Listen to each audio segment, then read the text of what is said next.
నమస్తే. Welcome to hashtag you. నేను మీ Rajesh. So, Hyderabad వాసులకి ప్రస్తుతం కొత్త ఫీవర్ పట్టుకుంది. అదే హైడ్రా ఫీవర్. శని, ఆదివారాలు రాంగానే ఏ భవనం కూలిపోతుంది, ఎవరి వైపు, ఎవరి భవనాల వైపు ఇవాళ బుల్డోజర్లు, జేసీబీలు వస్తున్నాయనే టెన్షన్ పట్టుకున్నటువంటి నేపథ్యం. అంటే ఇట్లాంటి సందర్భాల్లో హైడ్రా ఏర్పడిన తర్వాత మిక్స్డ్ రియాక్షన్స్ వస్తున్నాయి. బడాబాబులు బిల్డింగ్‌లు కూలినంత వరకు కూడా పెద్ద ఎత్తున ప్రజలు స్వాగతించారు. చాలామంది తెలంగాణ వాదులందరూ స్వాగతించారు. దేశం మొత్తం చర్చించుకుంది. ఎప్పుడైతే సామాన్య మధ్యతరగతి ఆ కుటుంబాలు, ఆ బిల్డింగ్‌ల వైపు హైడ్రా బుల్డోజర్‌లు వచ్చినాయో అప్పటి నుంచి వ్యతిరేకత మొదలైంది. అసలు వాస్తవానికి హైడ్రా ఏర్పడిన తర్వాత అసలు డెమాలిషన్స్ చేయొచ్చా? 99 జీవో ఎంతవరకు వ్యాలిడ్? ఎందుకంటే అనేక లీగల్ ఇష్యూస్ దీంట్లో ముడిపడినటువంటి నేపథ్యం. ఇట్లాంటి సందర్భాల్లో ప్రతి ఒక్కరు కూడా తమ తమ భవనాలకు సంబంధించినటువంటి వ్యవహారంలో కోర్టుల డోర్స్ తడుతున్నారు. స్టేలు తెచ్చుకుంటున్నారు. తాజాగా సీఎం రేవంత్ రెడ్డి కూడా మాట్లాడుతూ కూడా ఎన్ని స్టేలు తెచ్చుకున్నా కోర్టుల్లో కూడా కొట్లాడి మరి ఖచ్చితంగా కూల్చేస్తాం. మీరే స్వచ్ఛందంగా ఖాళీ చేసి వెళ్ళిపోండి అంటూ కూడా ఆక్రమణదారులకు ఇవాళ వార్నింగ్ ఇచ్చినటువంటి పరిస్థితి. వాస్తవానికి తెలియక కొనుక్కున్న, తెలియక కట్టుకున్న వాళ్ళందరూ కూడా ఇవాళ ఆక్రమణదారులు అంటూ కూడా ముద్ర వేయబడుతున్నారు తెలంగాణ రాష్ట్రంలో. సో, ఇట్లాంటి సందర్భాల్లో హైడ్రా యాక్షన్ పైన ఎట్లా ఉంది? లీగల్ యాస్పెక్ట్స్ ఏంటి? జీవో 99 అంటే జీవో 99 ఇవాళ హైడ్రా పరిధి ఎంతవరకు ఉందో మాట్లాడదాం. ప్రముఖ న్యాయవాది మనతో పాటు జాయిన్ అవుతున్నారు రవిప్రకాష్ గారు. డిస్కస్ చేద్దాం. నమస్తే రవిప్రకాష్. నమస్కారం అండి. సార్, ఇవాళ హైడ్రా చూస్తున్నారు. జూలై చివరాంతంలో నుంచి కూడా మొదలుపెట్టినటువంటి హైడ్రా ఇవాళ దూకుడు ప్రదర్శిస్తూ ఉంది. భవనాలు కూల్చివేయటమే లక్ష్యంగా ముందుకు సాగుతూ ఉంది. మీరు హైడ్రా ఏర్పాటును మీరు ఎట్లా చూస్తారు? జీవో 99 గురించి ఏం చెప్తారు? In the month of July అండి, జూలై నెలలో హైడ్రా ఫార్మేషన్ అన్నది త్రూ జిఓఎంఎస్ 99 అది ఇన్ అకార్డెన్స్ విత్ యాక్ట్ 2005 ఉందా లేదా అనేది పాయింట్ అండి. First Hydraa as per act provisions ప్రకారం ఫామ్ అయిందా లేదనేది పాయింట్. ఈ హైడ్రా మీరు ఒకసారి జీవో చూస్తే ఇది మున్సిపల్ అడ్మినిస్ట్రేషను అంటే లోకల్ అథారిటీస్ 2005 యాక్ట్ ఒకటి ఉంది, disaster management act, national disaster management act, central act. అది యాక్ట్ ప్రకారం ఒక formation of there are 3 organisations form అవుతాయి దాంట్లో, agencies or we can say authorities. అక్కడ డెఫినేషన్స్ కూడా ఉన్నాయి, క్లియర్గా డెఫినేషన్స్ ఉన్నాయి. నేషనల్ అథారిటీ అంటే ఏంటి, స్టేట్ అథారిటీ అంటే ఏంటి, డిస్ట్రిక్ట్ అథారిటీ అంటే ఏంటి, లోకల్ అథారిటీస్ ఎవరు ఉంటారు అన్నది.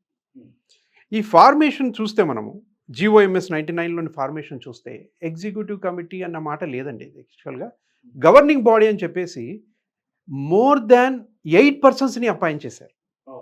Should not be like that. Act 2005 ఏం చెప్తుందంటే ఎగ్జిక్యూటివ్ కమిటీ ఒకటి ఉంటుంది, సబ్ కమిటీ ఒకటి ఉంటుంది, అడ్వైజరీ కమిటీ ఒకటి ఉంటుంది, వేరియస్ ఆర్గాన్స్ క్రియేట్ చేసింది 2005 యాక్ట్. కానీ ఇందులో 8కు మించిన 12 మెంబర్స్ని 15 మెంబర్స్ని ఎగ్జిక్యూటివ్ కమిటీలో పెట్టారు. నెంబర్ 1. తర్వాత ఈ క్రూ ఒక 27 మెంబర్స్ని వాళ్ళు సెలెక్ట్ చేసుకొని దీస్ అథారిటీస్కి పవర్స్ ఇచ్చారు జియో ద్వారా. అది ఏజెన్సీ అన్నారు, Hyderabad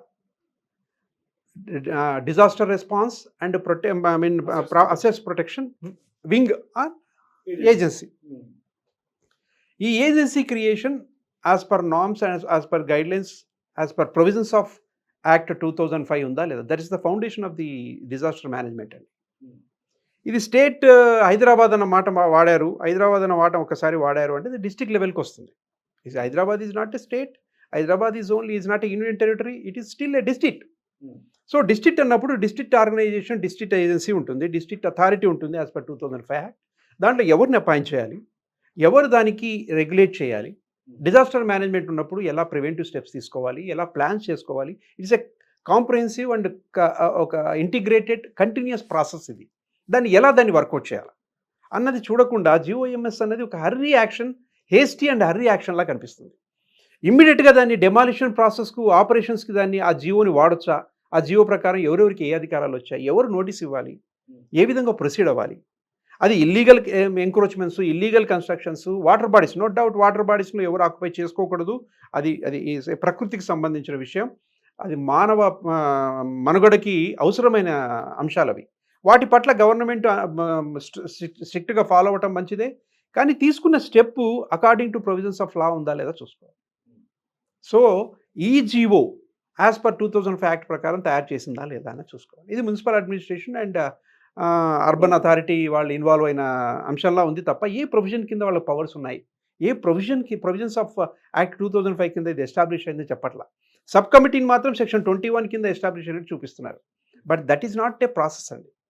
GO is not enough. Demolition ప్రాసెస్కి వెళ్ళాలి, ఒక ఎక్స్ట్రీమ్ స్టేజ్కి వెళ్ళాలి అంటే జివో ఇట్ నెవర్ ఎనేబుల్స్. అంత ఆ పవర్ ఉండదు. Act should come. HYDRAA act create చేయాలి. అంటే ఎట్లా అంటే ప్రాసెస్ ఫాలో కావాలంటే ఎట్లా ప్రాసెస్ ఫాలో అవ్వాలంటే జీవో ద్వారా అథారిటీస్ క్రియేట్ చేయలేమండి. ఈ ఏజెన్సీ అనే మాట వాడారు కానీ but it is working as an authority. Nomenclature అంటే ఏజెన్సీ అని పెట్టారు కానీ ఒక అథారిటీగా బిహేవ్ చేస్తున్నారు, వాళ్ళు అథారిటీగా వెళ్తున్నారు. Purport to intention is good, కానీ ఎగ్జిక్యూట్ చేసే విధానం మాత్రం not in accordance with 2005 act. Notice ఇవ్వాలి. నోటీస్ ఇచ్చిన తర్వాత ఎవరు నోటీస్ ఇవ్వాలి? అసలు ఈ ఫార్మేషనే not in accordance with law అన్నప్పుడు నోటీస్ ఇవ్వడము ఇవ్వకపోవడం అనేది ఇంకా అది is absolutely beyond law.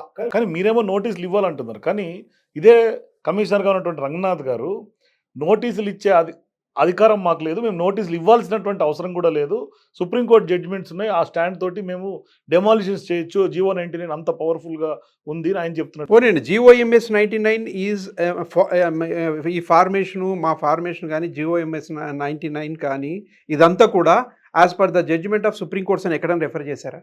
Supreme court guidelines ప్రకారం ఇవి ప్రిపేర్ చేశామని చెప్పి హెడ్ నోట్స్ ఏమైనా ఇచ్చారా?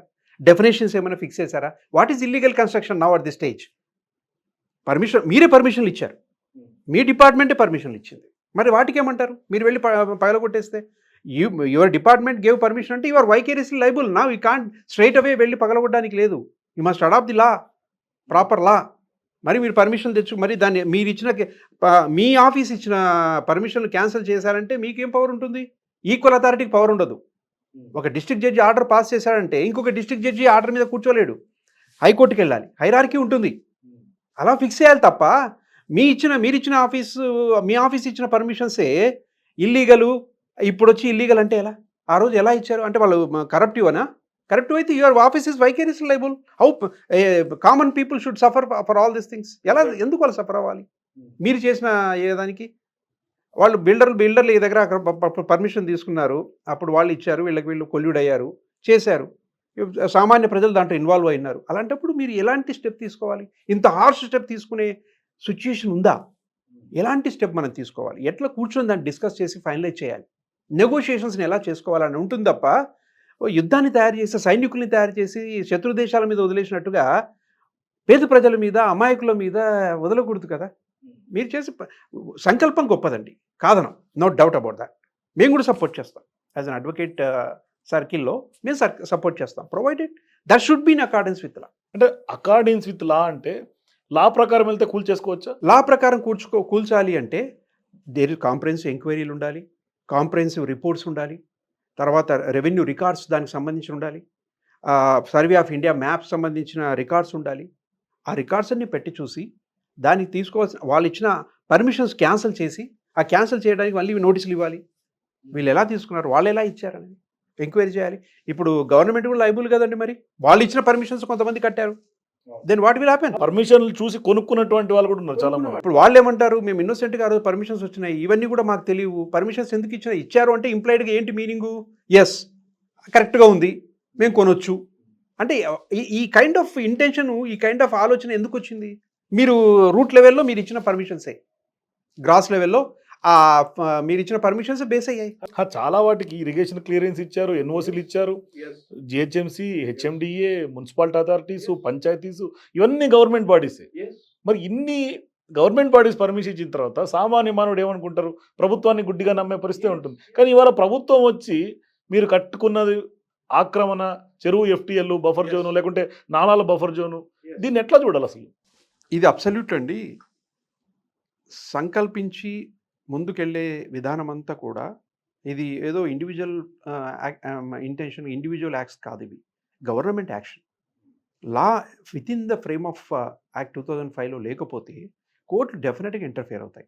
Honourable high court said so many times, yes honourable supreme court said it, ఎన్నిసార్లు చెప్పాయి, చాలాసార్లు జడ్జిమెంట్స్లో చెప్పాయి, పర్మిషన్ కొన్ని వాటికి నోటీస్ కూడా ఇవ్వాల్సిన పని లేదు, కూల్చేయండి అని. ఎందుకంటే అక్కడ డెలిబరేట్గా చెరువుల్ని పూడ్చేశారు, డెలిబరేట్గా వాటర్ బాడీస్ మీద కట్టేశారు. అలాంటి వాటి మీద it varies from case to case. అన్ని కేసులు ఒక విధంగా ఉండవండి. ఒక సర్వే నెంబర్లో ప్రైవేట్ ల్యాండ్ ఉంటుంది, పక్కన సర్వే నెంబర్లో చెరువు ఉంటుంది. ఆ చెరువు ఫుల్గా నిండినప్పుడు, ఫుల్ వాటర్ లెవెల్ వచ్చినప్పుడు, ఫుల్ ట్యాంక్ లెవెల్ వచ్చినప్పుడు అది ఆక్యుపై చేస్తుందా లేదా, అది 50-60 ఇయర్స్ రికార్డ్ చూడాలి పర్మిషన్ ఇచ్చే ముందు. డబ్బు తీసుకొని ఇచ్చారా, డబ్బు తీసుకోకుండా ఇచ్చారా, ఇవన్నీ it's a matter of evidence. అది తర్వాత తేలుతుంది. వాళ్ళ అధికారులు కోలైడ్ అయ్యి పర్మిషన్లు ఇచ్చారు కూడా వేగ్గా ఆరోపణ చేయలేం. ఎందుకంటే అది ఖచ్చితంగా సబ్స్టెన్స్ మెటీరియల్ సాక్ష్యాలు ఉండాలి. తప్పనిసరిగా దాని గురించి సంపూర్ణమైన విచారణ జరగాలి. తెలిసి ఇచ్చారా, ఇంటెన్షనల్గా ఇచ్చారా, లేకపోతే అవుట్ ఆఫ్ కరప్షన్ ప్రాసెస్, అవన్నీ తేలాలి. ఇవన్నీ తేల్చుకోవాలి. తేల్చుకున్న తర్వాత మన వాళ్ళే ఇచ్చారు, మన గవర్నమెంట్ ఆఫీసర్సే ఇచ్చారు, మన ఆఫీస్లో ఇచ్చాయి అన్నప్పుడు ఎలా నడుచుకోవాలి? వచ్చి డెమాలిషన్ అనే ఎక్స్ట్రీమ్ స్టెప్ తీసుకునే అవకాశం ఉందా లేదా? ఆ జీవో ప్రకారం డెమాలిషన్ స్టేజ్కి వెళ్ళొచ్చా లేదా? వెళ్ళొచ్చా అసలు? లేదు sir. Demolition is not a immediate operational portion కాదు. దానికి కాంప్రహెన్సివ్ ఎంక్వైరీ, మనం ఏం చేసాం తప్పులు, వాళ్ళేం తప్పులు చేశారన్నది కంప్లీట్ అవగాహన ఉండాలి. 2 months కూడా కాలేదు కదండి జీవో ఇష్యూ చేసి, అప్పుడే డెమాలిషన్కి వెళ్ళిపోయారు. అసలు డెమాలిషన్, దీనికి విచిత్రం ఏంటంటే అసలు డెమాలిషన్ అన్నది ముందు పెట్టేసుకొని ఇంటెన్షన్గా జీవో తయారు చేసినట్టుగా ఉంది. ఎక్విప్మెంట్ రెడీ చేసేసుకొని జీవో తయారు చేశారు. సో ఇప్పుడు కూల్చేయాలని డిసైడ్ అయిపోయి జీవో తయారు చేశారు. మేము అదే అంటామండి. మీరు కూల్చాలా, ఉంచాలా, తీసేయాలా, ఇంకోటి చేయాలా అన్నది యాజ్ పర్ యాక్ట్ క్రియేట్ చేయండి. హైదరాబాద్ అంటారు, commissioner, how far commissioner is concern with this? How far commissioner is competent to give notice? అసలు కమిషనర్కి, లోకల్ అథారిటీ కమిషనరు నోటీసులు ఇవ్వాల్సిన పని లేదు అంటే, సుప్రీంకోర్టు, ఆనరబుల్ సుప్రీంకోర్టు జడ్జిమెంట్ ప్రకారం ఎస్, డెలిబరేట్గా కన్స్ట్రక్షన్ జరుగుంటే, మీ పర్మిషన్ లేకుండా ఉంటే, నంబర్ 1 అసలు అథారిటీస్ని అప్రోచ్ కాకుండా డెలిబరేట్గా చెరువులు ఇల్లీగల్ కన్స్ట్రక్షన్ అంటేనే పర్మిషన్ లేకుండా కడితే ఇల్లీగల్. ఇప్పుడు దాని గురించి కూడా అండి, ఇల్లీగల్ కన్స్ట్రక్షన్ అన్న మాట ఎక్కడ డిఫైన్ అవ్వలేదు. యాక్ట్ 2005లో కానీ, ఇప్పుడు వీళ్ళు ఇచ్చిన ఈ జీవోలో కానీ ఎక్కడ కూడా ఇల్లీగల్ కన్స్ట్రక్షన్ ఏంటంటే ఫస్ట్ చెప్పాలి, వాళ్ళు చెప్పి ముందుకు వేయాలి. స్టెప్ ఇన్ రైటింగ్గా ఉండాలి. అది జీవోలో లేదు అన్నమాట. ఒక డెఫినేషన్ కూడా లేదు, ఒక వర్డ్ లేదు దాని గురించి. మీరు పర్మిషన్ ఇచ్చిన దాన్ని ఇప్పుడు ఏమంటాం మనము? ఇల్లీగల్ కన్స్ట్రక్షన్ అందామా? మీరు పర్మిషన్ ఇవ్వకుండా డెలిబరేట్గా వాళ్ళు యాక్ట్ చేస్తే ఇల్లీగల్గా కన్స్ట్రక్షన్, అది ఇల్లీగల్ కన్స్ట్రక్షన్ అనొచ్చు. ఇప్పుడు మీరు ఇచ్చిన దాన్ని ఏమనాలి? ఇప్పుడు మీరు అది డిఫైన్ అవ్వాలి కదా సార్, అది నిర్వచనం రావాలి. ఎస్, పర్మిషన్లు ఇచ్చినప్పుడు ఎలా పర్మిషన్లు ఇచ్చారు, కాంప్రహెన్సివ్ రిపోర్ట్స్ ద్వారా తయారు చేయాలి. దాని మీద కమిటీ కూర్చోవాలి. దానికి సెంట్రల్ గవర్నమెంట్ ఉండాలి, స్టేట్ గవర్నమెంట్, లోకల్ అథారిటీస్ కూర్చోవాలి, district collector, CM as well as central ministers, వీళ్ళంతా కూర్చొని ఎక్కడెక్కడ మనం పర్మిషన్లు ఇచ్చాం, ఎక్కడెక్కడ వాళ్ళు డెలిబరేట్గా మూవ్ అయిపోయారు వితౌట్ పర్మిషన్స్, ఏది ఇల్లీగల్ కన్స్ట్రక్షన్, ఏది కన్స్ట్రక్షన్ విత్ పర్మిషన్ ఇచ్చిన కన్స్ట్రక్షన్ నుంచి ఇల్లీగల్ అనొచ్చా? ఇప్పుడు మీ ప్రకారం అనకూడదని, కానీ మరి ఎందుకు ఇచ్చారు పర్మిషను?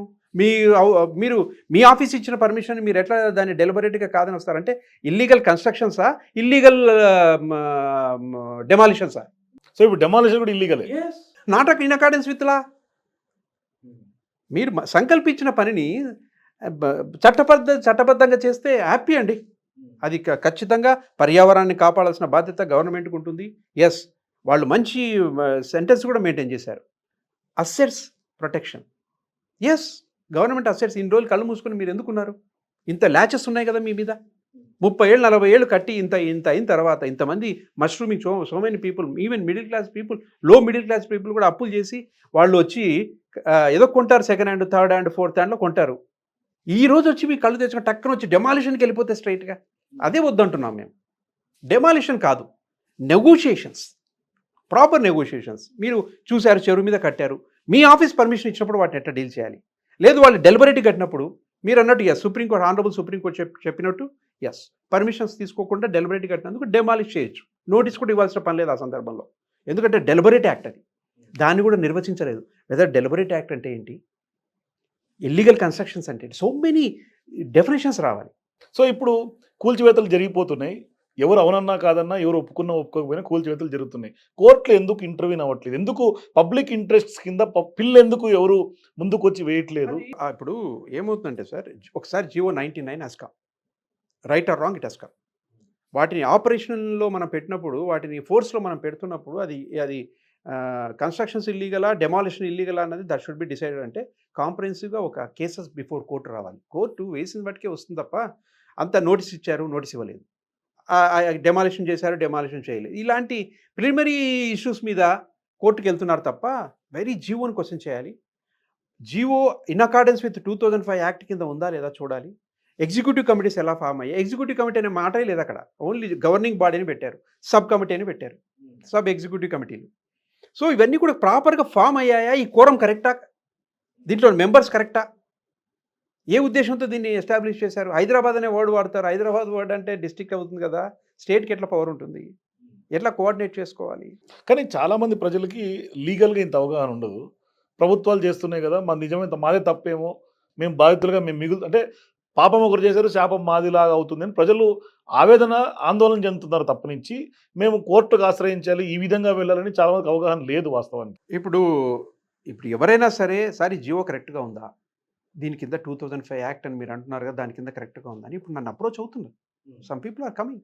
నా aiming is to set right the governmental system. Government administration ప్రాపర్‌గా ఉందా? ఆ జీవో ప్రకారం ఆపరేషనల్ లెవెల్స్ కరెక్ట్‌గా ఉన్నాయా లేదా అని మా చెక్. డెమాలిషన్ వరకు వెళ్ళొచ్చా? కేవలం జీవో అనే ఫౌండేషన్ మీద. ఇది ఇది యుద్ధమా? లేకపోతే ప్రకటించిన యుద్ధమా? అప్రకటిత యుద్ధమా? Declared war, undeclared war. అంటే ఇప్పుడు ప్రజల మీద యుద్ధం జరుగుతుంది. తన ఓన్ పాలిస్తున్న ప్రజల మీద యుద్ధం చేయకూడదు అంటాను సార్ నేను. సంయమనంతో పాటించి ఇప్పుడు నెగోషియేషన్స్ చేసుకొని డిఫరెంట్ కమిటీస్‌ని కూర్చోబెట్టి అక్కడ లోకల్‌గా ఒక చెరువు మీద కట్టారు. వాళ్ళు ఎవరెవరు కట్టారు? ఏం చేశారు? పిలిపించండి. పిలిపించి కూర్చొని మాట్లాడండి. ఇప్పుడు కోర్టులో కూడా కేసులు పెండింగ్ ఉన్నాయి. నెగోషియేట్ చేసేవాళ్ళు ఉంటారు. వాళ్ళ ముందు పెడతారు. వాళ్ళ సంయమనంగా కూర్చొని బోత్ పార్టీస్‌ని పిలిపించి ఇప్పుడు లోక్ అదాలతులు, మెగా లోక్ అదాలతులు ఎందుకు జరుగుతున్నాయి సార్? నేషనల్ లెవెల్‌లో, స్టేట్ లెవెల్‌లో. సంయమనం, ఒక రికన్సిలియేషన్ ప్రాసెస్ జరగాలి. డెలిబరేట్‌గా చేశారు. యెస్, ఇదమ్మా మేము వస్తున్నాం. మేము డెమాలిష్ చేస్తాం as per honourable supreme court judgment. మీరు ముందస్తుగా ఈ హైడ్రా ఫామ్ అయింది. మేము ముందస్తుగా మీకు నోటీస్ ఇస్తున్నాం. మీరు ఫామ్ చేసిన హైడ్రా కరెక్ట్‌గా ఉంటే ఆనరబుల్ సుప్రీం కోర్ట్ జడ్జ్‌మెంట్ ప్రకారం మీరు అడ్వాంటేజ్ తీసుకోవచ్చు, ముందుకెళ్ళొచ్చు. దాన్ని ఫాలో అవ్వాలి. ఎవరైనా సరే orders of the honourable high court or state decisis, law of the land compulsory follow అయి తీరాలి. కానీ మీ ఫార్మేషన్ రాంగ్ పెట్టుకొని, not in accordance with law పెట్టుకొని, నేను సుప్రీం కోర్ట్ జడ్జ్‌మెంట్ ఫాలో అయిపోతాను, వచ్చి పగలగొట్టేస్తాను, నోటీసులు ఇవ్వక్కర్లేదు అనడం మనది ఎంతవరకు ఇది కోర్టు పరిధిలో, చట్ట పరిధిలో ఉంది. సో ఇప్పుడు కూలిపోయినటువంటి వాళ్ళు, గూడు కదిలిపోయినటువంటి వాళ్ళు, నడి రోడ్డు మీద పడిపోయినటువంటి వాళ్ళకి చట్టం కోర్టుకు వెళ్తే ఏం న్యాయం జరుగుతుంది? ఇప్పుడు ఈ సందర్భంలో కోర్టుకు వెళ్తే కోర్టు ఏమంటుంది? మీరు కట్టారా? మీరు ఎలా కట్టారు? అంటే ఎలాంటి పాయింట్స్ మనం కోర్టులో రేజ్ చేస్తున్నాం అనేది కోర్టు డిసైడ్ చేస్తుందండి. డెలిబరేట్‌గా కోర్టు ముందుకెళ్ళదు. మనం ఏం అడుగుతున్నాం, ఏం చేస్తున్నాం అన్నదాన్ని బట్టే ఆనరబుల్ హైకోర్టు గాని, ఆనరబుల్ సుప్రీం కోర్టు గాని మూవ్ అవుతాయి. మనం రాయంది, మనం చెయ్యంది ముందుకు స్టెప్ తీసుకోవడానికి అది మనం క్వెషన్ చేయాలి దాన్ని. గవర్నమెంట్‌ను సెటరేట్ చేయాలి. సంకల్పం గొప్పదైనప్పుడు ఆ సంకల్పంలో ఆ ఎగ్జిక్యూషన్ అమలు చేసే విధానాన్ని మనం సెటరేట్ చేయాలి. దానికి కోర్టులు కూడా, ఆనరబుల్ హైకోర్టు కానీ, ఆనరబుల్ సుప్రీం కోర్టు కానీ, గౌరవ న్యాయస్థానాలు కూడా ఎక్కడ సహకరిస్తాయి, ఎక్కడ విముఖత చూపిస్తాయి అన్నది కూడా చాలా ఇంపార్టెంట్. చట్టపరంగా ఉంటే తప్పనిసరిగా కోర్టు యాక్సెప్ట్ చేస్తుంది. చట్టపరంగా లేకపోతే కోర్టు అవుట్‌రైట్‌గా దాన్ని స్టే ఇచ్చేస్తుంది. కొన్ని వాటిలో స్టే ఇచ్చిందండి. స్టే ఇచ్చింది. ఆగాయి. ఈవెన్ బిల్డింగ్స్ కూడా కొన్ని వాటికి ఇచ్చారు. వాసవి అర్బన్‌కి, ఓవైసీ వాళ్ళకి ఇచ్చారు. చాలా ఎడ్యుకేషన్ ఇన్‌స్టిట్యూషన్స్ చాలా వాటికి వచ్చినాయి. ఎందుకంటే కొన్ని ఇష్యూస్ సెటిల్ అవ్వాలి. కొన్ని ఇష్యూస్‌ని డిసైడ్ చేయాలి. కూర్చోవాలి. చేయకుండా డెమాలిషన్ అనే ఎక్స్‌ట్రీమ్ స్టెప్‌కి తీసుకోవడం అన్నది absolutely not in accordance with act 2005. So ఇప్పుడు డెమాలిషన్స్ అయిన తర్వాత ఆళ్ళకి లాస్ ఎట్లా పూడ్చాలి? ఎవరు పూడ్చాలి? ప్రభుత్వమా? ఏం చెప్పట్లేదు. మీరు ఆక్రమణదారులు అంటూ కూడా కూల్చుకుంటూ వెళ్ళిపోతున్నారు. ప్రభుత్వం అసలు వినే పరిస్థితి లేదు, ఇచ్చే పరిస్థితి లేదు. కనీసం సామాన్య మధ్యతరగతి గోడు కూడా పట్టించుకునే పరిస్థితిలో ఇవాల్టికి ఉన్నటువంటి పరిస్థితి అయితే అది. బిల్డరా? మనం అందుబాటులో ఉండడు, కట్టేసి వెంచర్ ఖాళీ చేసి వెళ్ళిపోయి ఉంటాడు, అందుబాటులో ఉంటాడు. ఎవరు వాళ్ళ నష్టాన్ని ఎవరు పూడ్చాలి? యెస్. పర్మిషన్‌లొచ్చి, అన్ని పర్మిషన్‌లొచ్చి కన్‌స్ట్రక్షన్ జరిగింది వాటర్ బాడీ మీద ఫర్ ఎగ్జాంపుల్. బఫర్ జోన్‌లో జరిగింది. పర్మిషన్‌లు మీరే ఇచ్చారు కాబట్టి. మీరే ఊతం ఇచ్చారు. కాబట్టి ఏం రెమెడీస్ అవైలబుల్ ఆ సిట్యుయేషన్‌లో? ఒకవేళ పర్మిషన్‌లే లేవు, ఇంటెన్షనల్‌గా కట్టారు, డెలిబరేట్‌గా యాక్ట్ చేశారు. అలాంటప్పుడు గవర్నమెంట్ పాత్ర ఏంటి? ఎవరి రెస్పాన్సిబిలిటీ ఎట్లా ఉంటుందనేది ఫిక్స్ చేసుకోవాలి. అది ఎప్పుడు వస్తుందండి? నెగోషియేషన్స్‌లో వస్తుంది. మేమే ఇచ్చాము, దీన్ని ఎట్లా చేసుకోవాలి?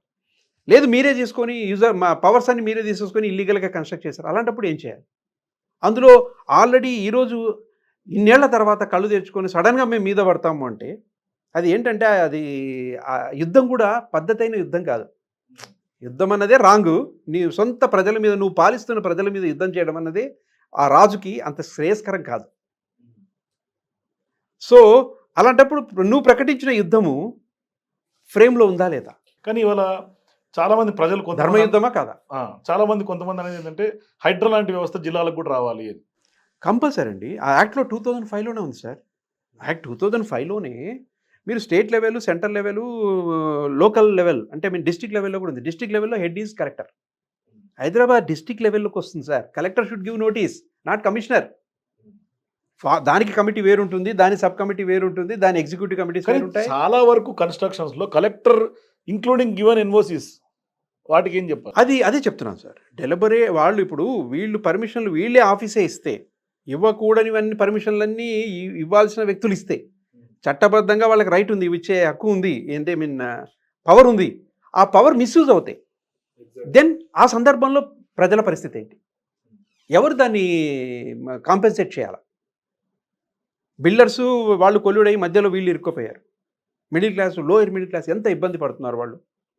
సో అది రాజుకి ఎంతవరకు, పాలిస్తున్న రాజుకి ఎంతవరకు శ్రేయస్కరం? మంచిదేనా అది? నిన్ను సపోర్ట్ చేసే విధంగా ప్రతి ఒక్కరు ఉండాలి. నువ్వు మంచి రాజు అనిపించుకోవాలి. Yes, we are ready to support you when you follow law. ఈ ప్రాసెస్ ఏంటంటే ఈ కంటిన్యూయస్ ప్లానింగ్, డిజాస్టర్ మేనేజ్మెంట్ని డీల్ చేసే continuous process in accordance with law ఉండి తీరాల్సిందే తప్ప టక్కని జీవో ఇష్యూ చేసేసి ఏదో అడ్మినిస్ట్రేటివ్ ఇన్స్ట్రక్షన్స్ పాస్ చేసి డెమాలిషన్ రేంజ్కి వెళ్ళే అంత పరిస్థితి. సో ఇప్పుడు మీరు అన్నట్టుగా డెమాలిషన్స్ రేంజ్ అనేది ఎక్స్ట్రీమ్ లెవెల్. సో ఇప్పుడు జియో 99 మీద సవాళ్ళు వస్తున్నాయి కాబట్టి నెక్స్ట్ హైడ్రా చట్టం లేకుంటే ఆర్డినెన్స్ చేయాలనే ఒక ఆలోచనలో ప్రభుత్వం ఉంది. మరోవైపు వాటికి సంబంధించి పోలీస్ స్టేషన్లు పెట్టాలని ఒక ఆలోచన చేస్తుంది. వాటిని ఎట్లా చేయాల్సింది? ఎస్ అండి. దానికి ఇప్పుడు ఒకవేళ ఈ డెమాలిషన్ మొదలు పెట్టేయకూడదండి. ఇప్పుడు వాళ్ళు చట్టం తీసుకురావాలన్నది ఏదో సడన్గా వచ్చి కూల్చేసి కొంతమంది మీద ఏదో చేసేసి వాళ్ళంతా పరిస్థితి ఏంటి? ఇప్పుడు దానికి గవర్నమెంట్ ఎట్లా కాంపెన్సేట్ చేస్తుంది? ఇప్పుడు ఉన్నట్టుండి మేము ఇంకొకటి యాక్ట్ తీసుకురావాలి, ఆర్డినెన్స్, దాన్ని యాక్ట్ చేసుకోవాలి, యాక్ట్ చేసి దాని విధంగా ఎలా ప్రొసీడ్ అవ్వాలి అనడం అన్నది అంటే వాళ్ళు తప్పు చేశాము ఇప్పుడు సరిదిద్దుకోవడమా? Do they accept it? Is government ready to accept that? మేము తప్పు చేసామంటారా? తప్పు చేసి మళ్ళీ యాక్ట్ తీసుకొస్తున్నారా? Very initiation should be in accordance with law. Move అయిపోయి డెమాలిష్ చేసేసి ఒక సిచ్యుయేషన్ క్రియేట్ చేసి ఒక వార్ జోన్ క్రియేట్ చేసి ఈరోజు మళ్ళీ మేము ఆర్డినెన్స్ అకార్డింగ్ టు లా వస్తామంటే what does it mean? Compensate చేయాలి. ఎలా కాంపెన్సేట్ చేస్తాం? డిఫరెంట్ కేసెస్ ఉన్నాయి, అన్నీ ఒకే కేసులు కావు, డిఫరెంట్ కేసెస్. కాబట్టి అన్నిటినీ సావధానంగా కూర్చొని విత్ పేషెన్స్తో దాన్ని నెగోషియేట్ చేసి క్లియరెన్స్ చేసుకొని ఇప్పుడు మనము ఒక యాక్ట్ తీసుకొచ్చి నెగోషియేషన్స్ అయిపోయాయి, ఎవరి బాధ్యత ఎంత ఉందో డిసైడ్ అయిపోయింది, ఇప్పుడు యాక్ట్ తీసుకొద్దాం, యాక్ట్ ప్రకారం వెళ్తాం అనాలి తప్ప డెమాలిష్ చేసేసి మొత్తం. సో ఇప్పుడు దాకా పడినటువంటి హైకోర్టులో ఉన్నటువంటి కేసుల విషయం తీసుకుంటే ఆల్రెడీ చాలా మంది కోర్ట్ ఆఫ్ లా ముందు అప్రోచ్ అయి ఉంటారు. వాళ్ళకి ఖచ్చితంగా కోర్టు ప్రభుత్వాన్ని అడిగే పరిస్థితి లేదా? ఎందుకు ఈ విధంగా? ఖచ్చితంగా అండి. Court government is accountable for all this things. అకౌంటబిలిటీని ఎస్టాబ్లిష్ డెఫినెట్గా కోర్టు వాళ్ళ అకౌంటబిలిటీని అడుగుతుంది. వాళ్ళు కౌంటర్లు ఫైల్ చేస్తున్నారు. ఇప్పుడు 23rd ఉంది మ్యాటర్, కొన్ని బ్యాచెస్ పడ్డాయి 23rd ఆఫ్ దిస్ మంత్. ఆ బ్యాచెస్ అన్ని వాళ్ళు కౌంటర్లు తయారు చేస్తున్నారు. ఎవరు? ప్రభుత్వం అడ్వకేట్ జనరల్ కౌంటర్స్ తయారు చేస్తారు, వాళ్ళు వేస్తారు. చూస్తాం ఎలాంటి కౌంటర్లు వాళ్ళు ఫైల్ చేయబోతున్నారు, ఎలా దాన్ని సమర్థించుకుంటున్నారు వాళ్ళ డెమాలిషన్ ప్రాసెస్ని. అంత ఎక్స్ట్రీమ్ స్టెప్కి వెళ్ళొచ్చా లేదా ఈ స్టేజ్లో? మొన్న పాప పుట్టింది సార్, మొన్న బాబు పుట్టాడు, తీసుకెళ్ళి వాడిని యుద్ధం చేపిస్తే నెల కూడా కాదు, నెలన్నరగా బేబీ, జూలై 19 వాంతో పెద్ద యుద్ధం మొదలు పెట్టారు మీరు వెనక నుంచి. So can it be done? ప్రజలకి లీగల్గా అవగాహన లేనటువంటి వాళ్ళు చాలామంది ఉంటారు. కానీ ఇవాళ రాజకీయ పార్టీలుగా వాళ్ళు కూడా కనీసం లీగల్ సపోర్ట్ ఇచ్చే పరిస్థితి కూడా లేదు ఎవరికి కూడా. సార్ ఇవన్నీ కూడా ఎప్పుడైతే ఇన్ అకార్డెన్స్ విత్ లా లేదో, చట్టబద్ధమైనది కాదు. కానీ ప్రతిపక్షాలు ఎందుకు వాటిని స్వాగతిస్తున్నాయి? వాళ్ళు కూడా కొన్ని సమర్థిస్తున్నారు, కేసు టు కేసు వెళ్తున్నారు. వాళ్ళు కూడా కేసు టు కేసు వెళ్ళాలి సార్. ఇప్పుడు అన్ని కేసులు ఒకటే కాదు. అసలు వెరీ ఫార్మేషన్ను క్వశ్చన్ చేయటానికి, న్యాయస్థానాల్లో క్వశ్చన్ చేయటానికి అది వేరే ప్రాసెస్ అది. ఇప్పుడు ప్రతిపక్షాలు గానీ, విపక్షాలు గానీ, ఇంకా ఏవైతేనేమి కూడా వాటిని కొంతవరకు సమర్థించేట్టుగా ఉంటాయి. కొన్ని సమర్థించలేనివిగా ఉంటాయి. సో, కొన్ని కేసెస్ సమర్థిస్తున్నారు. కొన్ని కేసెస్ ఏమో వాళ్ళు ఇట్లెట్లా చేశారని ఇప్పుడు క్వెషన్ చేస్తారు. మా వాదన ఏంటంటే అసలు సమర్థిస్తున్నారా? లేకుంటే సమర్థించరనే విషయం పక్కకు పెడితే ఆ పునాదే సరిగ్గా లేదు అంటున్నాం మేము. ఉమ్. పునాది ఏ పునాది మీరైతే యుద్ధం మీరు ప్రకటించారో, యుద్ధం చేస్తున్నారో 27 మంది ఒక యుద్ధ సైనికులు తయారు చేశారు. 27 మంది సైనికుల్ని. సైనికులు తయారు చేసి జీవో ద్వారా మీరు ఫైట్ చేస్తున్నారు. కానీ వాళ్ళు అదనంగా బలగాలు ఇస్తున్నారు. 3,000 మంది పైగా బలగాలు ఇచ్చారు. 27 డెప్యుటేషన్ మంది మీద కొంతమంది 27 మంది ఫ్రంట్ సోల్జర్స్. సో వెనక పెద్ద సైన్యం. ఇవన్నీ అకార్డింగ్ టు లా ఉందా లేదా చూసుకోకుండా ఈ యుద్ధం అన్నది చేయాల్సి వస్తాయి. నిజంగా యుద్ధం చేయాల్సి వస్తే, ప్రకటించి చేయాల్సి వస్తే చట్టబద్ధమైందే ఉండాలి. ఆ చట్టబద్ధమైనప్పుడు యుద్ధంలా ఉండదు. సో ఇప్పుడు యుద్ధం చేసే ముందు 99 మీద ఛాలెంజ్ చేస్తే సామాన్యులైనా అడ్వకేట్లైనా ఎవరైనా కూడా కోర్టుల్లో ఛాలెంజ్ చేస్తే అది ఆగే అవకాశం ఉంటుందా? కోర్టులు ఎట్లా తప్పనిసరిగా అండి జీవో ఆపరేషన్స్ని స్టే చేస్తుంది కోర్టు. ష్యూర్. ఎందుకంటే అకార్డింగ్ టు అస్ మాకు అర్థమవుతున్న విషయం ఏంటంటే 2005 యాక్ట్ ఒక విధంగా చెప్తుంది. GOMS 99 ఒక విధంగా ఉంది. GOMS 99 అన్నది ఎక్కడి నుంచో రాలేదు అంటే సార్. అప్పుడు జీవో 99 సవరణ చేస్తే సరిపోతుందా? సవరణ కాదండి. జీవోనే అసలు GO it's not at all in accordance with law అన్నప్పుడు జీవో పోతుంది. జీవోకి సవరణ ఉండదు. ఇంకో జీవో పాస్ అవ్వాలి అంతే. యాక్ట్కి సవరణ ఉంటుంది, చట్టానికి సవరణ ఉంటుంది. సో ఆ పంజా, ఆ చట్టం అనే సింహము ఆ పంజా వేసింది, వేస్తే అది తేరుకోలేదు, జీవో నిలబడదు. కాబట్టి ఆ కోణంలో మనం కోర్టులో ఆర్గ్యుమెంట్ చెప్తే డెఫినెట్గా honourable court may think about it. ఇది చట్టబద్ధంగా ఉందా లేదా, 2005 యాక్ట్ ప్రకారం ఉందా లేదా, డిజాస్టర్ మేనేజ్మెంట్ యాక్ట్ ప్రకారం ఉందా లేదా, దానికి మనం ఏం స్టెప్స్ తీసుకోవాలి, దీనికి ఈ చట్టబద్ధంగా లేని ఈ జీవోని ఏం చేయాలి. వెంటనే ఏం చేస్తుంది, స్టే ఆఫ్ డెమాలిషన్ కాదు sir, stay of operation of the GO. మరి ఆ దిశగా ఎందుకు ఎవరు అడుగు ముందుకు వేయలేకపోతున్నారు? I'm not aware of it sir. నా దగ్గరికి ఆ రేంజ్ క్లయింట్స్ వచ్చి చేద్దాం సార్ అంటే ఐఎమ్ రెడీ. ఎందుకంటే బికాస్ మాకు prima facie not in accordance with law. కమిటీలు కానీ, ఎగ్జిక్యూటివ్ కమిటీస్ కానీ, సబ్ కమిటీస్ కానీ not in accordance with law. So ఇప్పుడు మీరు అన్నట్టుగానే ఫర్ ఎగ్జాంపుల్ మన వీడియో చూసో ఎవరొకరు అప్రోచ్ అయ్యారే అనుకుందాం. సామాన్యులు మధ్యతరగతి వాళ్ళు మీకు అప్రోచ్ అయ్యారు. అప్రోచ్ అయితే మీరు వేస్తారు, సరే ఆశించినట్టుగా వచ్చింది అనుకుందాం. అప్పుడు వాళ్ళు మళ్ళీ చట్టం తీసుకొచ్చి అప్పుడు ముందుకెళ్తే అప్పుడు చట్టం తీసుకురావాల్సి వచ్చినప్పుడు కమిటీస్ కంపల్సరీ ఏం చేస్తున్నాయంటే as per the guidelines of honourable high court, supreme court ప్రకారం వెళ్ళాల్సి వస్తుంది. అప్పుడు ఏంటంటే కొన్ని గైడ్లైన్స్ ఫిక్స్ అవుతాయి. అప్పుడు చట్టం తీసుకురావాలంటే ప్రతిదీ డిఫైన్ అవుతుంది. ఆ చట్టం తీసుకొస్తే గవర్నమెంట్ వాళ్ళు పర్మిషన్లు ఇచ్చిన వాటిలో దొరికిపోతారు. వాళ్ళు చాలా ప్రాబ్లం అవుతుంది. ట్రాన్స్పరెన్సీ వస్తుంది బయటికి.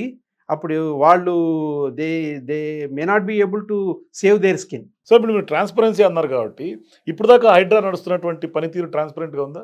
అసలు హైడ్రా అన్నదే నాట్ చట్టబద్ధంది కానప్పుడు దాని పనులు ట్రాన్స్పరెంట్గా ఉంటే ఏమి, ట్రాన్స్పరెంట్ లేకపోతే ఏంటంటే పునాదే సరిగ్గా లేదు, ఫౌండేషన్ మనం ప్రాపర్గా వేసుకోకపోతే.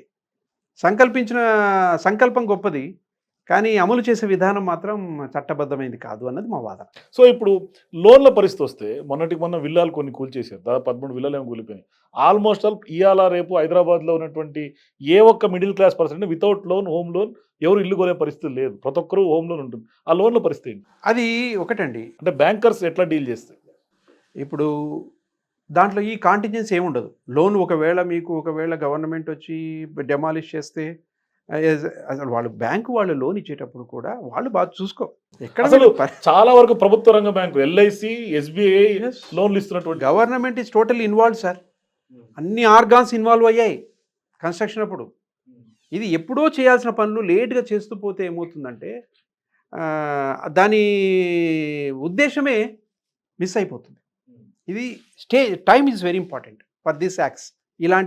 ఇలాంటి కార్యక్రమాలు, ఇలాంటి చర్యలు చేయాలంటే time is very important. Initial స్టేజ్లో ఎప్పుడో చేయాల్సిన పనులని ఇంత జరిగిపోయిన తర్వాత మీరే అలౌ చేసేసి చూడకుండా ఉన్నారా మీరు? అంత కన్స్ట్రక్షన్ జరుగుతుంటే కళ్ళు మూసుకుంటున్నారా మీరు ఆఫీసర్లు? మీరు మీ ల్యాచెస్ ఆన్ యువర్ పార్ట్. మీ అలసత్వం వల్లే మరి వాళ్ళు అలా చేశారు. అలసత్వమా లేకపోతే ఇంకోటి సంథింగ్ ఎల్సా? సో అంతే కదా, ఇంత జరగడానికి కారణం మీరు ఇచ్చిన టైమే కదా సార్. సో ఈ సన్నివేశంలో ఈ సిచ్యువేషన్లో మనం ఎట్లా డీల్ చేయాలి?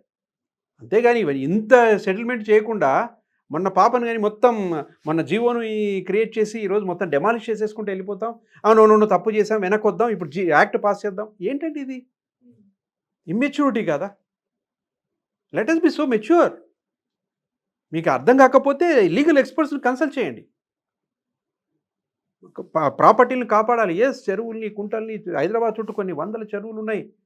ఆ చెరువులన్నీ పూర్తి చేశారు, కమర్షియల్ చేశారు, ఆస్తులు ఏది బిజినెస్లు చేశారు వాటి మీద. మీరు చేస్తున్న మీరు వేసిన కొరడా కరెక్టే, కానీ కొరడా వేయడానికి ప్రాపర్ జడ్జిమెంట్ ఉండాలి. కానీ చాలా మంది ప్రజలకు కూడా ఏది బఫర్ జోన్, ఏది ఎఫ్టీఎల్ అనేది కూడా పూర్తి స్థాయిలో అవగాహన లేదు. ఎందుకంటే ప్రభుత్వ రంగానికి సంబంధించినటువంటి విజిబిలిటీలో లేవు, ఆ మ్యాప్స్ కానీ అవి కూడా లేవు. ఇప్పుడు ఏమవుతుందంటే ఒక వ్యక్తి అగ్రికల్చర్ ప్రాపర్టీ కొంటున్నాడా లేకపోతే రెసిడెన్షియల్ ప్రాపర్టీ కొంటున్నాడా అంటే మ్యాక్సిమం ఏం చూస్తారండి? లీగల్ ఒపీనియన్ ఇస్తారు. ఆ లీగల్ ఒపీనియన్లో మేమేం చేస్తాం?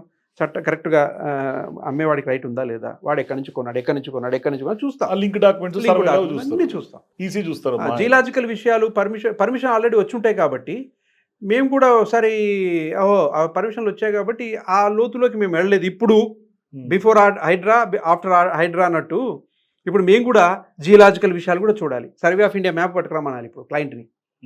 50 ఏళ్ల కిందటి మ్యాప్ పట్టుకరా, అసలు ఆ వాటర్ బాడీ ఉంది, అక్కడ వెనక వాటర్ బాడీ ఉంది, ముందు వాటర్ బాడీ ఉంది, దీంట్లోకి వస్తుందా, ఇది కవర్ అయిందా బఫర్ జోన్లో, ఇది ప్యూర్లీ అగ్రికల్చర్ పర్పస్ కోసం వాడాలా, కన్వర్షన్ అయి ఉంటుంది. మరీ ఘోరమైన విషయాలు ఏంటంటే సివిల్ మ్యాటర్స్ డీల్ చేస్తుంటారు కాబట్టి ఈ కన్వర్షన్ మ్యాటర్స్ ఏంటి సార్? ఈ కన్వర్షన్ మరీ ఘోరం. అలాంటి వాటికి కన్వర్షన్ ఇచ్చి ఉంటారు. బఫర్ జోన్లో ఉన్న వాటికి కన్వర్షన్ వచ్చి ఉంటుంది. కుంటల మీద సెంటర్ ఆఫ్ ది చెరువు మీద పర్మిషన్ వచ్చి ఉంటుంది, కన్వర్ట్ అయి ఉంటుంది. ఎలా జరుగుతున్నాయి ఇవన్నీ? అసలు కన్వర్షన్ ఎట్లా ఇస్తారు ప్రభుత్వ సంస్థలు? ఇంపాసిబుల్ సార్, ఇవ్వకూడదు కానీ ఇచ్చారు సార్. రైట్ ఆర్ రాంగ్ అది రైట్ కాదు, రాంగ్ ఇచ్చారు, పర్మిషన్లు ఇచ్చారు. మా ఉద్దేశంలో మేము లీగల్ టైటిల్ కరెక్ట్ ఉందా లేదా, ఓనర్షిప్ కరెక్ట్ ఉందా, పొజిషన్ ఇచ్చారా లేదా అని చూసుకుంటాం. ఇప్పుడు ఈ బాడీ, వాటర్ బాడీ ఇవన్నీ గురించి ఇప్పుడు మేము లీగల్ ఒపీనియన్ ఇవ్వాలంటే కాంప్రహెన్సివ్గా మేము స్టడీ చేయాలి. యాజ్ ఎ లాయర్గా ఒక ఒపీనియన్ ఇవ్వాలి అంటే, ఒక అగ్రికల్చర్ ప్రాపర్టీ, ఒక రెసిడెన్షియల్ ప్రాపర్టీ కొనాలంటే మొత్తం దాని జియలాజికల్ సర్వే కూడా, సర్వే మ్యాప్స్ మేము అన్నీ చూడాలి ఇప్పుడు ఒపీనియన్ ఇవ్వడానికి. నాట్ ఓన్లీ లీగల్, జియలాజికల్ విషయాలు, అన్ని విషయాలు తీసుకోవాలి బయట. కానీ ప్రభుత్వం దగ్గర అయినా కూడా కరెక్ట్ డేటా ఉంటుందా? ప్రభుత్వం దగ్గర డేటా ఉండకుండా ఉండదు సార్. ఎందుకంటే బికాస్ దానికి సంబంధించిన అన్ని వింగ్స్ ఉన్నాయి. Survey of India different wings ఉన్నాయి, ఉంటాయి వాళ్ళ దగ్గర. కానీ కోఆర్డినేషన్ ఉండదు డిపార్ట్మెంట్స్ మధ్యలో. ఉన్నా కూడా రానివ్వరు, చెప్పలేం what is going on inside అన్నది మనకు తెలియదు. కానీ హైడ్రా టార్గెటెడ్గా శనివారం ఆదివారమే కూల్చివేతల పర్వం లేపటాన్ని కూడా ఎట్లా చూడాలి మీరు? సార్ ఇప్పుడు శనివారం కానీ ఆదివారం కానీ ఇంకో రోజు కానివ్వండి సార్, అసలు కూల్చడమే వాళ్ళు బహుశా అందరు ఉండగా కూల్చి యుద్ధాన్ని బహిరంగంగా యుద్ధం చేయాలన్న ఆలోచనలో ఉన్నారేమో. ఆ రోజు హాలిడేస్ కాబట్టి, ఆ 2 రోజులు హాలిడేస్ ఉంటాయి కాబట్టి అందరు చూస్తుండగా కూల్చాలన్న ఉద్దేశంలో ఉన్నారేమో. సో సివియర్గా వాళ్ళు అటాక్ చేయాలన్న ఉద్దేశంలో ఉన్నారో మనకు తెలియదు. అంటే బహుశా కోర్టులు ఉండవు కాబట్టి కోర్టులకు అప్రోచ్ పరిస్థితి, సో స్టే తీసుకోవడానికి అవకాశం ఉండకుండా ఇవన్నీ కూడా లొకానిక్ వేస్, డొంక తిరుగుడు వ్యవహారాలు అవుతాయి ఇవి. Governments are not suppose to do that అండి. ఎవరు ఇండివిజువల్ పర్సన్స్ వాళ్ళ మెంటల్ స్టెబిలిటీ సరిగ్గా లేక ఈ లొకానిక్ వేస్ ఫాలో అవుతారు. స్ట్రైట్ దారి కాకుండా ఈ డొంకదారిలో ఎత్తుకుంటారు. Government is not suppose to do that. స్ట్రైట్గా రావాలి, చట్టబద్ధంగా ముందుకు రావాలి. మీరు కూల్చాలనుకుంటే దానికి కావాల్సిన అన్ని నెగోషియేషన్ చేసి కాంప్రహెన్సివ్ రిపోర్ట్స్ చూసి మీరు యాక్షన్ తీసుకోవాలి. బట్ దీనికి చట్టబద్ధత లేని ఈ ఆయుధంగా తయారు చేసుకొని దీని మీద డెమాలిష్ చేస్తామంటే అది యాక్సెప్టబుల్ కాదు in accordance with law. So అంటే గతంలో ఇదే అయ్యప్ప సొసైటీలో గతంలో 2014 టైంలో కూల్చిన సందర్భంగా ఇదే రేవంత్ రెడ్డి ఆ రోజు అన్న మాట ఏంటంటే క్రిమినల్ వేస్టేజ్ అన్నాడు. ఈ బిల్డింగ్ వేస్టేజ్ అంటే క్రిమినల్ వేస్టేజ్ అన్నాడు. సో ఇవాళ వీళ్ళు చేస్తుంది క్రిమినల్ వేస్టేజ్ కిందకి రాదా?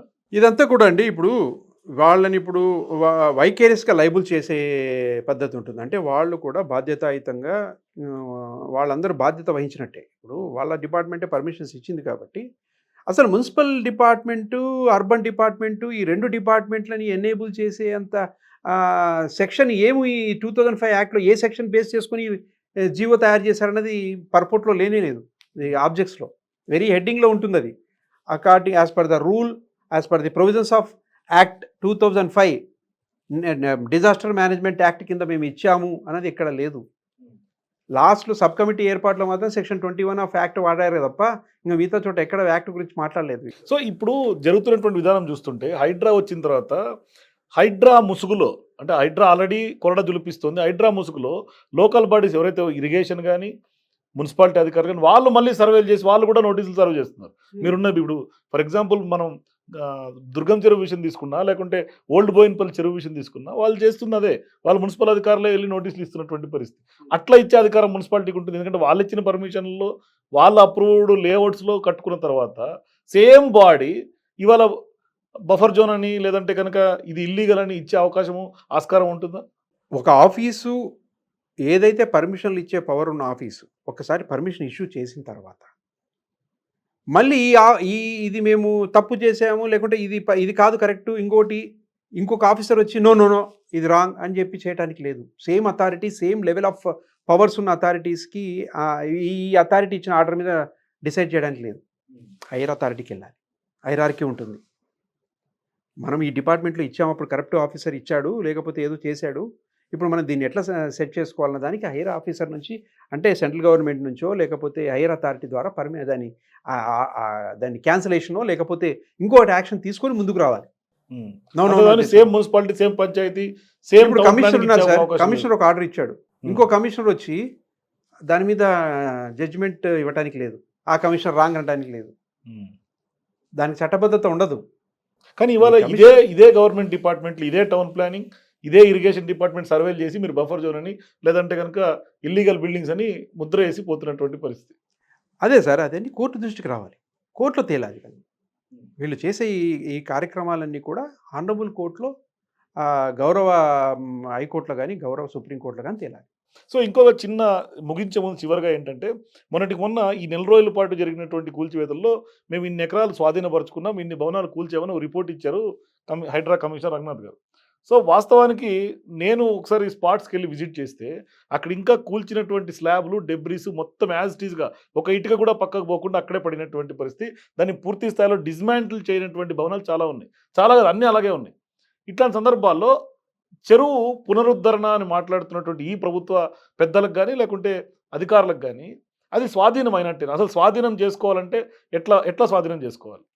ఇప్పుడు open land, suppose agriculture land open land ఉందండి, దాంట్లో కన్స్ట్రక్షన్ ఏమి లేదు, లేదా ఒక 1000 గజాల్లో ఓపెన్ ల్యాండ్ ఉంది. అలాంటి వాటిని స్వాధీనం చేసుకోవడం ఒక పద్ధతి అయితే, అందులో పర్మనెంట్ స్ట్రక్చర్ ఉన్నప్పుడు వాటిని ఎలా స్వాధీనం చేసుకోవాలి అన్నది ఒక పద్ధతి. దాన్ని కంప్లీట్గా మీ ఇంటెన్షన్ ఏంటంటే దాన్ని క్లియర్ చేసి చెరువును మళ్ళీ ఓపెన్ చేయాలి, పునరుద్ధరణ జరగాలి, రిస్టోరేషన్ ప్రాసెస్ జరగాలి. వాళ్ళు ఏమంటారంటే దానికి second level of that process అది. ఇది ఫస్ట్ లెవెల్ డెమాలిషన్ అనేది, సెకండ్ లెవెల్ రిస్టోరేషన్. ఏది చెరువు పునరుద్ధరణ, కుంట పునరుద్ధరణ, ఇంకొకటి దాన్ని రివైవ్ చేయటం అన్నది అనొచ్చు, వాడొచ్చు ఆ పదం. నేనేమంటున్నానంటే అసలు కూల్చడమే రాంగ్ అన్నప్పటికీ పునరుద్ధరణ అన్న విషయం ఇంకా సందర్భమే లేదు. మీరు కూల్చడంలో లీగల్గా వెళ్ళారా లేదన్నది పాయింట్. మీరు లీగల్గా వింటే no doubt sir, no one can stop anybody. ఏ ఆఫీసర్ని మనం ఆపే అధికారం లేదు. ఈవెన్ కోర్టులు కూడా కొన్ని విషయాలు ఇంటర్ఫియర్ అవ్వదండి. ఏ లెజిస్లేచర్ జ్యుడిషియరీ సపరేట్గా ఉంటాయి, ఇండిపెండెంట్ థింగ్స్ అవి. దీంట్లోకి ఈ అఫైర్లోకి ఈ అఫైర్లోకి అది రాదు. ఎప్పుడు వస్తుంది? చట్టబద్ధంగా లేనప్పుడు మాత్రమే గౌరవ న్యాయస్థానాలు ఇంటర్ఫియర్ అవుతాయి తప్ప దాంట్లో ఇంటర్ఫియర్ అవ్వదు. సో ఇప్పుడు ఇన్ని కేసులు అవుతున్నాయి, ఇన్ని కూల్చివేతలు అవుతున్నటువంటి తరుణంలో హైడ్రా ఇదే దూకుడు భవిష్యత్తులో కొనసాగితే ఎటువంటి పర్యవసానాలు ఉండే అవకాశాలు? తప్పనిసరిగా అండి. దీనికి సంబంధించి హైడ్రా దూకుడు అన్న విషయం పక్క పెడితే అసలు ఆపరేషనల్ ప్రాసెస్సే not in accordance with law అన్నప్పుడు తప్పనిసరిగా కోర్టు, గౌరవ ఆనరబుల్ హైకోర్టు తప్పనిసరిగా దీనికి సంబంధించి ఒక చర్య తీసుకునే అవకాశం అయితే ఉంటుంది. ఆపరేషన్స్ని స్టే చేయాలి అన్నది మా వాదన. అంటే అది చట్టబద్ధంగా కోర్టు దృష్టిలో తీసుకెళ్తే దాన్ని ఏం చేయాలనేది కోర్టు డిసైడ్. ఇప్పుడు మీ వద్ద కొంతమంది క్లయింట్స్ అప్రోచ్ అవుతున్నారు అన్నారు కదా, అప్రోచ్ అవుతే డెఫినెట్గా తప్పనిసరిగా నేను క్వశ్చన్ చేస్తాను సార్ జీవోని, షూర్. అది ఇది కాదు పద్ధతి, మీరు చేయాలనుకుంటే ఈ పద్ధతిలో చేయండి, మిమ్మల్ని ఆపే శక్తి మాకు లేదు. కానీ ఆ శక్తిని ఎలా వాడుకోవాలి, ఎలా ఛానలైజ్ చేయాలి, చట్టబద్ధంగా ఎలా ఛానలైజ్ చేయాలనేది మాత్రం మేము సలహా ఇస్తాం. సలహాలు తీసుకోండి, లీగల్ ఎక్స్పర్ట్ సలహా కూడా తీసుకోండి, ప్రొసీడ్ అవ్వండి అకార్డింగ్లీ. అంతే కదా సార్. ఇప్పుడు చట్టబద్ధమైన సలహా లేకుండా ప్రొసీడ్ అయినట్టే అవుతుంది కదా. ఇది ఆఫీసర్ పవర్ ఉందని చెప్పేసి ఎలా పడితే అలా వాడుకోవడానికి లేదు. సామాన్యులు బలవుతుంటే పరిస్థితి ఏంటి? సామాన్యులు బలి కాకుండా త్వరగా చట్టబద్ధంగా యాక్షన్ తీసుకోవడానికి దానికి అన్ని రకాల ఏర్పాట్లు జరుగుతున్నాయి సార్. ఈ ఆపరేషన్ లెవెల్‌లో, ఈ స్థాయిలో మనం ఎలాంటి స్టెప్ తీసుకోవాలి? ఎలా మా ఆనరబుల్ హైకోర్ట్‌ని దృష్టిని మనము అంటే ఆనరబుల్ హైకోర్టు దృష్టికి ఇవన్నీ తీసుకెళ్ళాలి. ఏ పద్ధతిలో తీసుకెళ్ళాలి అన్నది కూడా మేము ఒక ఆలోచనలో ఉన్నాము. అది త్వరలో దానికి కార్యరూపం దాల్చే అవకాశం ఉంటుంది. థ్యాంక్ యూ రవిప్రకాష్ గారు. సో ఇది హైడ్రా జీవో 99 ఇల్లీగల్ అంటున్నారు అడ్వకేట్గా ఉన్నటువంటి రవిప్రకాష్ గారు. చూద్దాం. For more videos please watch hash tag.